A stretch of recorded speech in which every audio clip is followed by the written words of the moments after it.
Swadika, very good evening and welcome to Thai PBS World Tonight. I'm Nabunag. And I'm Hataita Shekitiranan. Good evening. And we'll begin the program tonight with plans on the safe reopening to foreign tourists. With uncertainties over whether Bangkok will reopen to foreign tourists anytime soon, the city's governor has revealed the prerequisites for the safe reopening to tourists. So Bangkok Governor Aswin Kwanmueang has revealed the three key prerequisites for the city's safe reopening, which are number one, at least 70% of the city's population being fully vaccinated with 2 doses by October 22nd, and wait for another week to 2 weeks for the immunity levels to increase as suggested by medics. And the number two is the number of new COVID-19 cases to be decreasing from around 2,700 to 2,800 new cases per day currently to probably 1,000 cases. The number of new cases in the hospitals must also increase, and the governor Aswin also said the Bangkok Metropolitan Administration or BMA will discuss with the Public Health and Tourism and Sports Ministries whether Bangkok meets these requirements, which will be proposed to the CCSA for further consideration. So yesterday, CCSA Assistant Spokesperson Dr. Apisamaisi Rangsan announced that there has yet to be a date set for Bangkok's reopening. And last week, Tourism and Sports Minister Pipat Rashikit Prakan announced that Thailand's capital will reopen to foreign arrivals on October 15, following a discussion with Kun Aswin. The Bangkok governor, however, denied that he had agreed to the date and insisted that the BMA will set the date itself. Exactly, and so far only the southern provinces of Phuket, Surathani, Krabi, and Phang Nga are the only provinces that are welcoming international tourists without quarantine.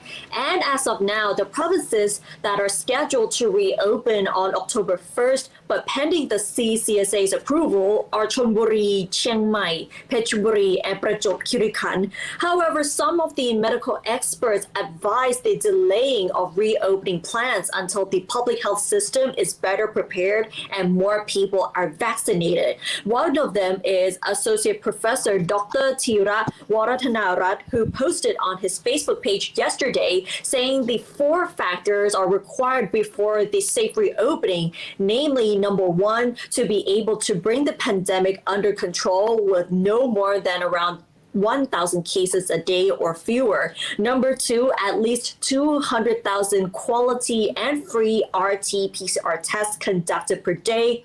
The third one is sufficient acquisition of high efficacy vaccines endorsed internationally for everyone in the country, and a safety conscious lifestyle becoming the norm.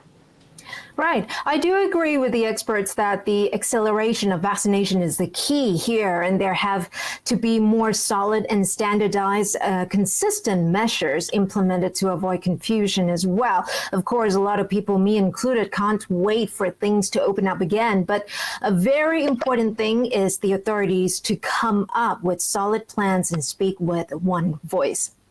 Exactly. Postponing the reopening of Bangkok would be a wise thing to do right now, as the number of new COVID-19 infections only in the capital are still really high. And of course, the health of the people should come first. So hopefully with the mass inoculations will be stepped up by then, so that at least 70% of the city's population will be fully vaccinated in order to prepare for a safe reopening.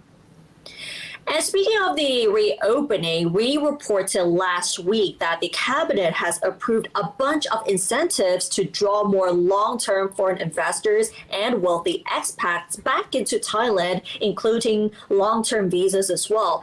And the government spokesperson mentioned a possibility of amending the land rights laws as well. So this has caused some confusions as well as concerns among Thai people. So another government spokesperson recently provided a clarification that the restrictions for foreigners to own land or buy properties will remain the same.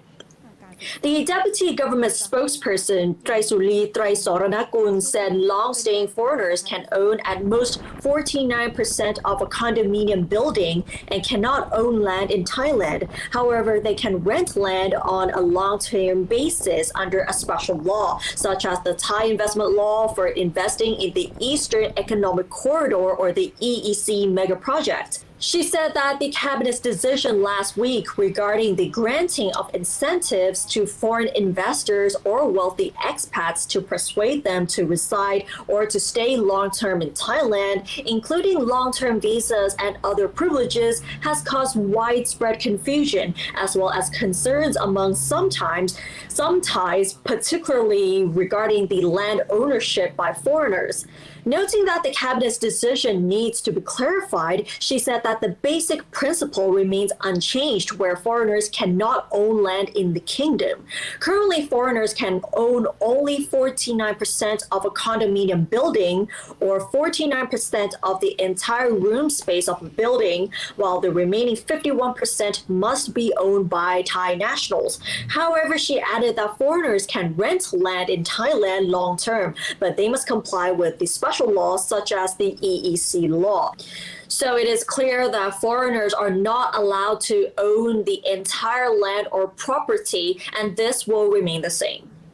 Right, no confusion there for now, but yet again, we keep hearing contradictory, non-finalized plans that have created some confusion. So once again, one solid final voice is something we all want and need.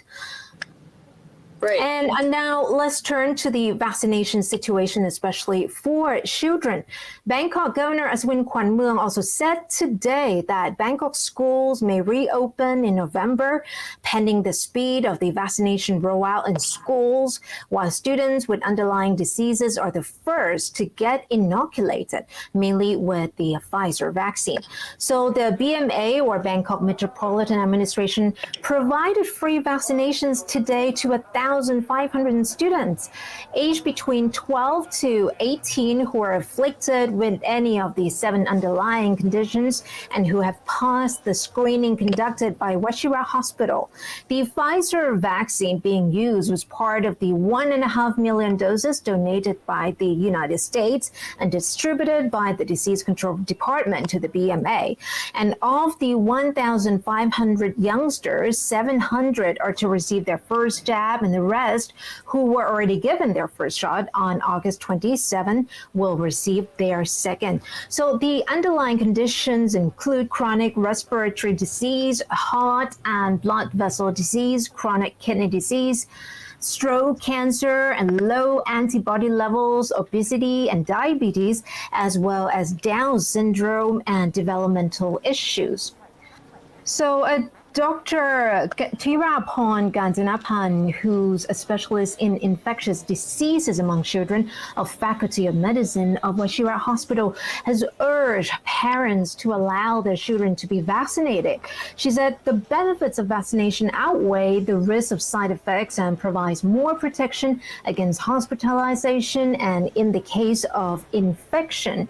So although undesirable side effects from mRNA vaccines are a main concern for parents, many allow their children to be inoculated after being assured of the safety of the vaccines.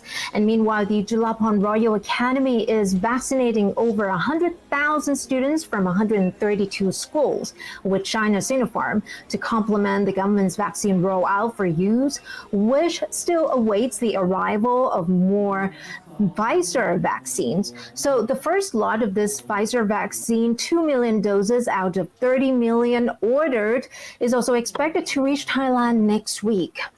And speaking of vaccination, Kunatai, Thailand is ranked second to Indonesia among ASEAN member countries for the number of COVID-19 inoculations, with a total of 44.7 million doses administered by September 20th. However, Thailand ranks 5th for the percentage of population receiving first doses and 6th for the percentage of people receiving 2 doses.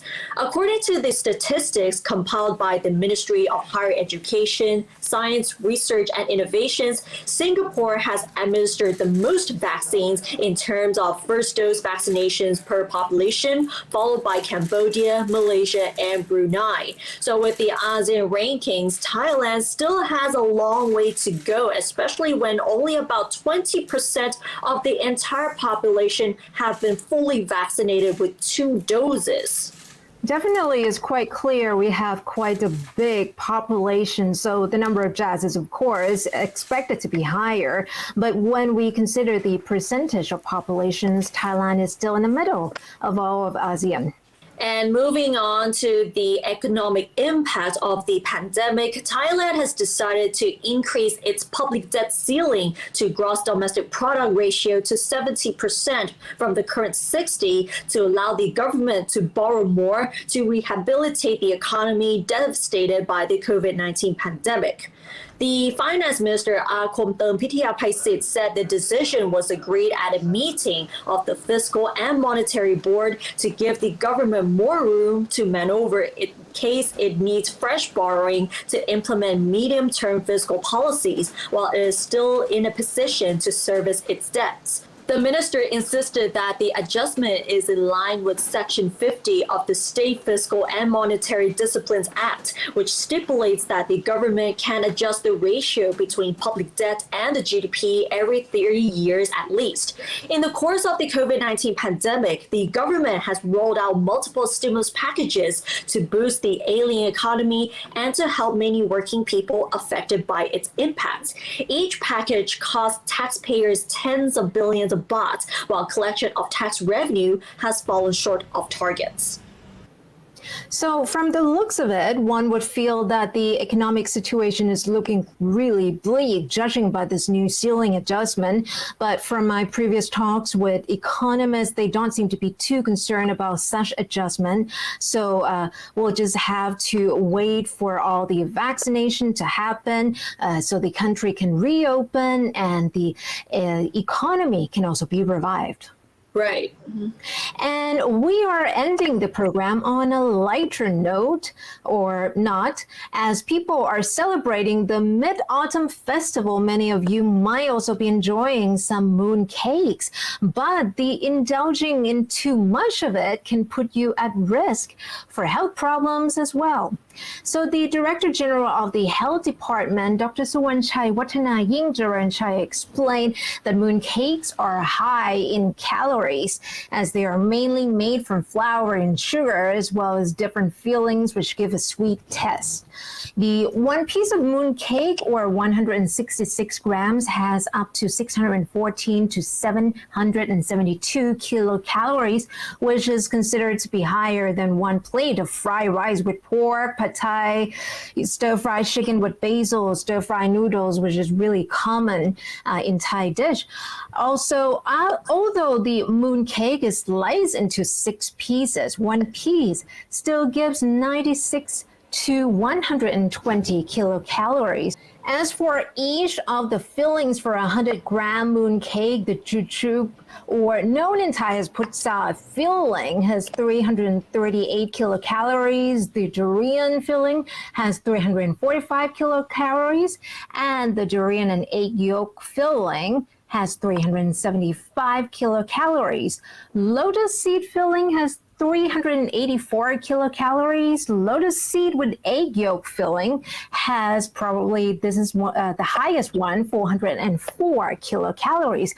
So Dr. Suwanchai suggested not to eat the whole thing all in one day and avoid other desserts if you already ate a mooncake, as you'll be getting too many calories you need for a day.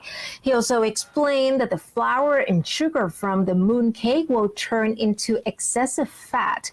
Without exercise, that will lead to weight gain and other health risks. So finally, Dr. Suwanchai also reminded people to look at the manufactured and expiration date, as well as noticing the change in smell or color of the mooncake before eating. If they notice a weird smell or change in color, it is advised to be thrown away instead. Well, you can say that about any cakes and sweets with all the high calories, but maybe a lot of people, a lot of us wouldn't want to be reminded of that. Just that we see it, we want to eat it. Exactly. It is true that we should be aware of the calories and only eat a certain amount, an appropriate amount actually. But I think we should never tell anyone not to eat the mooncakes or any sort of dessert or else they will get fat. I think that's not right because I think everyone is allowed to enjoy what they like to eat. And it's once in a year. So why not enjoy and indulge ourselves with these delicious mooncakes? Why not? We can go have it right now. So actually, and that's why now we are wrapping up this edition of Thai PBS World tonight. Do catch us like this every weekday at 7 p.m. for all the top stories and explainers. And don't forget to follow us on social media as well as our website, thaipbsworld.com. Thanks for watching. Stay safe and we'll see you tomorrow. สวัสดีค่ะ สวัสดีค่ะ